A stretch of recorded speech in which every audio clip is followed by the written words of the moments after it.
Hi guys, I wanted to go over power tapping with everybody. Um, this video is about making like perfect holes in a symmetrical fashion. If you have to make like something really precise, you're going to need to drill and tap holes like I do in the housing here. It's really hard to make money tapping holes manually. They invented this thing called the Tapmatic tapping head. This thing is awesome.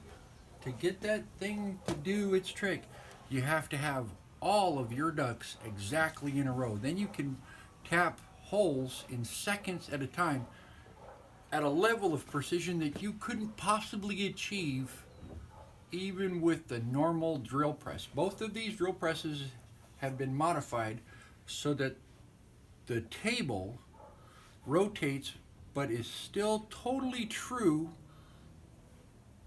to the axis of the drill head, and the drill head pivots too. That way we could use it to like cross locate everything in 2 dimensions, this way and that way, while keeping everything totally true. So there's bearings under the table, and there's bearings that have been installed on this that allow me to rotate the head without it tipping or rocking. It stays where I set it at even when I pivot it. I had to do with that with both of these, and the drill has to be like an exact size.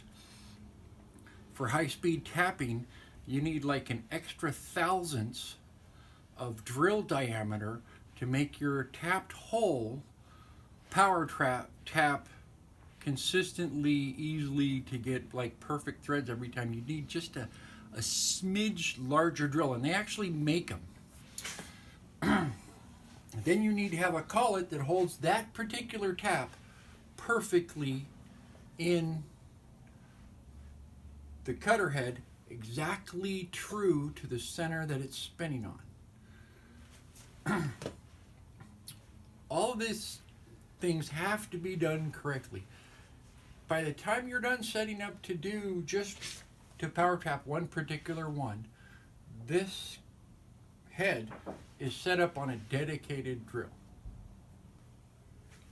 So once this is set up, what's going to happen is the drill spins this in one direction while it's driving down. And then when you pull back on the head, once you've reached the stop depth, you pull back on the head and it automatically reverses the tapping portion of the head right back out of the hole. So you get a hole that starts with a perfect thread and finishes at the bottom with a perfect thread. You're going all the way through or all the way down in, and you're leaving a thread that doesn't have any tip or wander or slop in it. The screw is like, its snugness is adjusted by how oversized or undersized you made the hole. If you wanted a hole where a screw just went in there one time and stuck forever, you'd make it an undersized hole and then just be extra careful when you power tapped it. You could make a hole where the screw would really never want to come out. So